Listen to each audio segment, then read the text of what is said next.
Legend of Zelda Breath of the Wild released in 2017, and one of the launch titles of the Switch. It was delayed over and over and over before.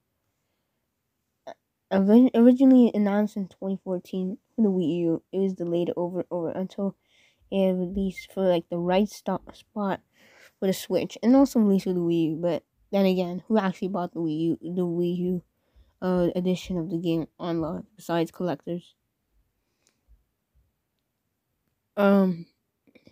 Yeah, Legend of Zelda is actually my introduction to the Zelda series. At first, I wasn't really interested into the series, but I just recently played it and I loved the game. And you want to see, is Legend of Zelda Breath of the Wild the best Nintendo game? It's often called it, but is it though? Well, let's get into the story aspect of it.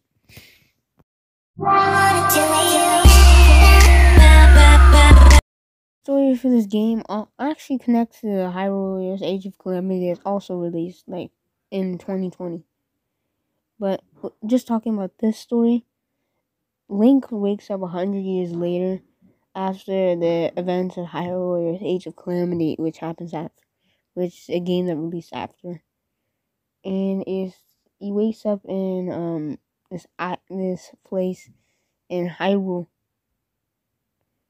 He has to face Calamity Ganon because he's basically like the main villain was in this whole like the legend sorry. He's basically like this legend of a foe. He's like the destroyer, like this main threat of the world, and we go through this world doing tasks and destroying enemies like bokoblins, and we assist Zelda.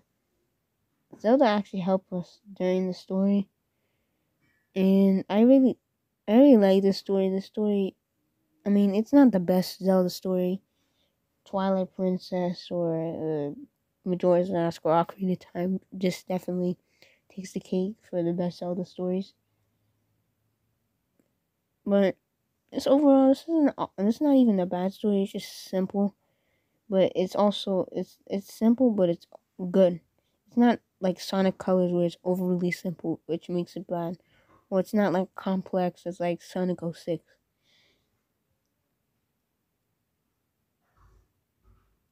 It's like it's a game that's like, I think you compare this to Sonic Frontiers in a way. I'm sorry for the Sonic references. Sonic Frontiers, where it's simple. The story is simple, but it also gives some good lore about the series. So yeah, now let's get on to the gameplay.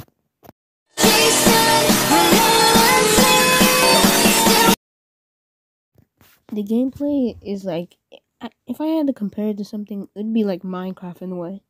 You have these weapons, you can use it on enemies, but they would break over time.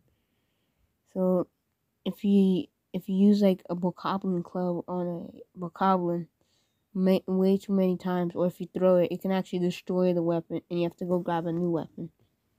And honestly, I don't really like that kind of idea, because when you have a good weapon and you want to keep using it, you have to keep going back and forth trying to find the same enemy you got that weapon from, or that same location, trying to find that same weapon.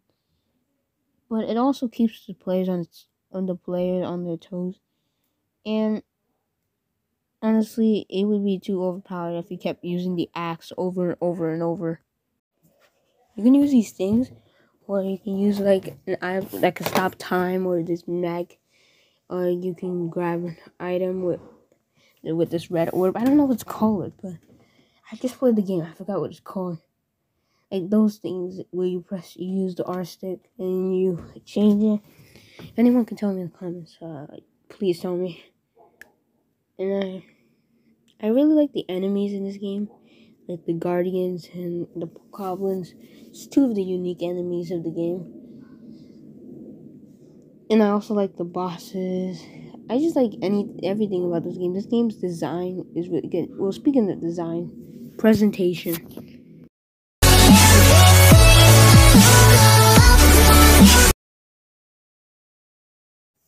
This game actually looks really good.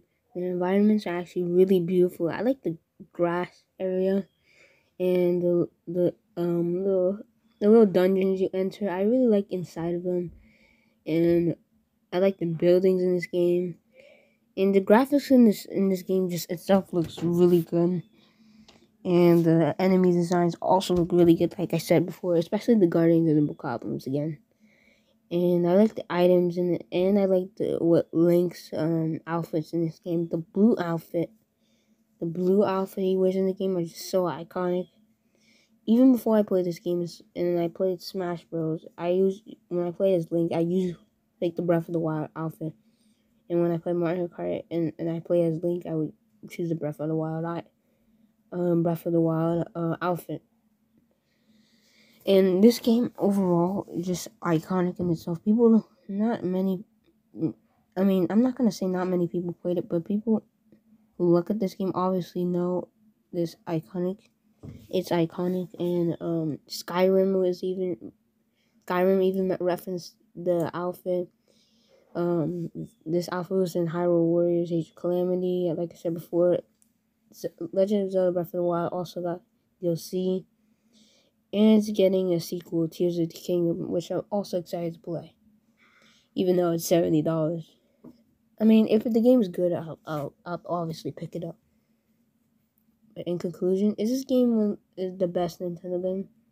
Well, yes and no. Honestly, I don't really think you can really say the best Nintendo game because it's a tie between like a lot of the games, like Metroid Prime, Super Mario Odyssey, Super Mario Galaxy, F-Zero GX, this game, Kirby Forgotten Land. I also think is Wave Race Blue Storm is underrated. Luigi Mansion 3, and so many other games, and Mario Kart 8, of course. And so many other games that are just so good. I wouldn't say this is the best because there are multiple good, great, like, amazing Nintendo games that I wouldn't rank over one another. So, yeah. So, what's the ranking this game deserves? It's obviously gold. This game's a gold. Anyways, thanks for watching and bye.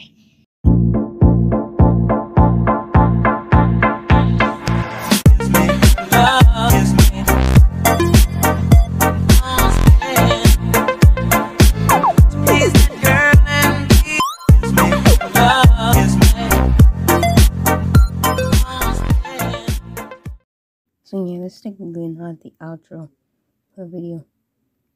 So I got some few more thoughts to say. Like the Guardians. They resemble the Guardians of Sonic Frontiers. In fact, most of the stuff from Sonic Frontiers and Breath of the Wild share some things that I like. Yeah, like Calamity Ganon actually reminds me of the end. Since Legend of Zelda came before Sonic Frontiers, it really won. Ghost Girl Amy actually reminds me of Zelda in this game. The Hermit Coco actually resembles the old man in the game. The story isn't the same as Sonic Frontiers, but here's some parallels I just found. Because yeah, why not? Okay, actually, this is the actual end of the video. Bye.